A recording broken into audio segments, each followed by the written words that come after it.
देखिए कंप्लेंट तो जो कंप्लेंट आएगा तो उसको जो कंसर्न जिस इलाके का है वहाँ से जो आरओ हैं एआरओ हैं, अगर कंसर्न किस दफ्तर से रिलेटेड है उसको इंक्वायर करके एक्शन लिया जा रहा है। आपने अगर देखा होगा तो जो भी कंप्लेंट आता है उसका इंक्वायरी होता है और यदि तथ्य सही पाए जाते हैं तो एक्शन होते हैं। अगर आपने देखा होगा कुछ गवर्नमेंट एम्प्लॉइज़ को अगर पाया गया है किसी पॉलिटिकल इवेंट में इन्वॉल्व हैं तो उसको अगर तथ्य स्थापित हुए हैं कि जब से मॉडल कोड ऑफ कंडक्ट आरंभ हुआ है 16 मार्च से, तो उसके बाद अगर उनको किसी गतिविधि में पाया गया है, उसके प्रमाण मिले हैं तो उनको सस्पेंड किया गया और उसके बाद कंसर्न जो दफ्तर के कर्मचारी हैं वहाँ से उनका फर्दर प्रोसीडिंग वगैरह जो वो होगा।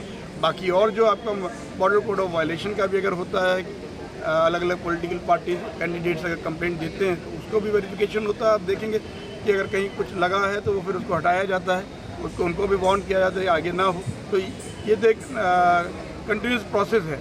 यदि कोई अगर देखते हैं कि मॉडल कोड ऑफ कंडक्ट का वायलेशन हो रहा है तो उसके अगेंस्ट एक्शन लिया जाता है। लेकिन जो करने वाले हैं अगर वो दोबारा करते हैं तो उनको तो करने से रोकने के लिए यही है कि जब हम एक्शन लेते हैं तो उससे एक डिटरेंट इफेक्ट में वो लोग ना करें। लेकिन अगर तो भी अगर कोई कर रहा है तो उसके ऊपर फर्दर तो जो पुनिटिव एक्शन है, जो उसके करेक्टिव एक्शन है वही लिया जाएगा, तो वो किया जाएगा। सर कितने लोग विरुद्ध ये एक्शन ले गए अभी कोई? नहीं देखिए, मतलब 5 तो आपके गवर्नमेंट एम्प्लॉयज़ सस्पेंड हो चुके हैं टोटल, और जो गवर्नमेंट एम्प्लॉय नहीं है, जो वैसे पॉलिटिकल एक्टिविटी में कुछ अगर कहीं कोई वायलेशन होता है उसके अगेंस्ट में अगर कहीं कोई प्रचार के मटेरियल में कुछ होता तो उसके भी एक्शन लिया जा रहा है। वो आप न्यूज़ में एक्चुअली आप लोग न्यूज़ में जो एक्शन लिया गया वो रिपोर्टिंग कम होती है। आप दोनों पक्ष की बात रखें इसलिए तो लोगों को सही स्थिति पता लगेगी। आपने बताया, अगर आप देखें किसी न्यूज़पेपर में कुछ बताया कि ऐसा हो रहा है तो इमीडिएटली वहाँ पे कंसर्न आरओ ऑफिस से मैटर को इंक्वायर किया जाता है, चाहे वो त्रिपुरा 1 वेस्ट हो या त्रिपुरा 2 ईस्ट हो, और जो पक्ष है उनको भी सुना जाता है। प्रिंसिपल ऑफ नेचुरल जस्टिस है, उनसे पूछा जाता है कि उन्होंने जो किया है उनको क्या सोच के उन्होंने किया, और वो तथ्य देख के बाकी और जो सर्कमस्टेंशियल एविडेंस उसको देख के उस पर निर्णय लिया जाता है। वो निर्णय लेकिन कई बार देखा जाता है वो पत्रिका में नहीं आता है, और जिस कारण ऐसा लगता है कि कोई एक्शन नहीं हुआ।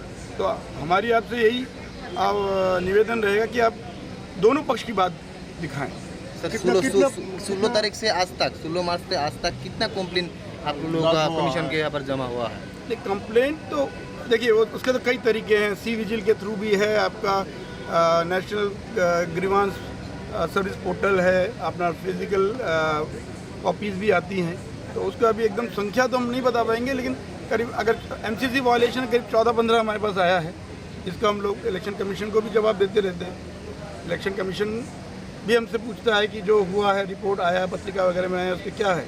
तो जैसे हम लोग पत्रिका में देखते हैं हम उसका फॉर्मल कंप्लेंट का भी वेट नहीं करते। अगर हमें दिखता है कहीं से भी कोई खबर आती है, चाहे फ़ोन पे आए, चाहे पत्रिका में आए, चाहे किसी सिटीज़न के थ्रू, सी विजिल के थ्रू आए, तो इमीडिएटली हम उसको इंक्वायर करते हैं और एक्शन लेते हैं। तो ये लगातार चलता रहेगा। इस प्रक्रिया में आप लोग हमारा साथ दें और सही तथ्य को लेके आएँ और तथ्य को प्रमाण के साथ लाएँ, बहुत सारे, तो वो और सहायता करें। बहुत सारे हम लोगों ने आप बोल रहे हैं बात ठीक है। जब जिसको चुनाव का प्रचार का जो समय दिया गया है जिस जगह पे, इसके लिए तो आप सभी जानते हैं उसके लिए परमिशन लेना पड़ता है। तो हर कैंडिडेट अगर किसी जगह चुनाव के लिए उसने प्रचार के लिए समय लिया है तो वहाँ पे कोई और कैंडिडेट को उसमें कोई बाधा नहीं करना है। ये रूल पोजीशन तो क्लियर है, उसमें कोई डाउट नहीं है। जब उसको देखा जाता है तो इमीडिएटली उसको बंद कराया जाता है और उसको आगे के लिए भी सचेत किया जाता है आगे ना हो। लेकिन करने वाले को खुद सोचना है कि अगर वो कर रहे हैं तो गलत है, और अगर करने पे उनके विरुद्ध कार्रवाई होगी, तो यही कार्रवाई लेके ही आगे आप इस चीज़ को रोक सकते हैं। और सर इस बार जो आप लोग कुछ एक्शन लोगे? पहले का तो क्या है उसको तो हम उस पर कुछ कहना नहीं चाहेंगे, लेकिन हर मतदाता को पता है कि उसका वोट है। उस मतदाता को वोट अगर उसका इलेक्टोरल रोल में नाम है तो वो उस दिन अपने एपिक कार्ड के साथ, या एपिक कार्ड नहीं है तो और 11 अलग अलग डॉक्यूमेंट है, उनको लेके अगर वहाँ पे जाएंगे तो वहाँ पे उनको मतदान में एंट्री मिलेगी और वहाँ पे वो अपना मतदान शांतिपूर्ण ढंग से कर पाएंगे। कोई और मतदाता, कोई और पर्सन, कोई और मतदाता बन के अगर जाने का प्रयास भी करेगा तो वो संभव नहीं है। उसके लिए अलग अलग जो डॉक्यूमेंट्स है उसके बेसिस पे उसको वेरीफाई किया जाता है और वहाँ पे even presiding officer, polling officer, उनको भी अगर कोई डाउट होता है तो वो भी उनको चैलेंज कर सकते हैं और उनसे और प्रमाण मांग सकते हैं कि आप अपना प्रमाण दें। तो इसके लिए एक विस्तृत प्रोसेस है जिसके थ्रू ये इंश्योर किया जाता है कि जो मतदाता है वो अपने ही इलेक्ट्रल मतलब पोलिंग स्टेशन में जाए और वहाँ पे वोट दे। और बाकी जैसे आपने बोला किसी को अगर अटकाया जाता है तो आप वो खबर फ़ोटो के साथ उन जो कौन रोक रहा है उन फ़ोटो के साथ आप उस दिन भेजिए। उस दिन सारी टीम, जैसे आप बता रहे हैं, आप लोग अगर मीडिया उस दिन पोलिंग डे में कवर कर रहे हैं तो साथ ही साथ वहाँ आप देखेंगे सिक्योरिटी फोर्सेज का मूवमेंट भी दिखेगा आपको। तो उन सिक्योरिटी फोर्सेज जो आपके पास क्रॉस करें उनको जाके बताइए और साथ ही साथ आपने जो अगर रिकॉर्डिंग की है दिखाइए, देखिए ये इतने बजे का इस लोकेशन पे देखिए ये पर्सन को यहाँ पे ये कुछ लोग रोक रहे हैं। अगर वो प्रमाण दिख जाएगा तो उसको कोई झुटला नहीं सकता, उसके ऊपर भी कार्रवाई होनी पक्की है। कितना फोर्स आया है अब तक?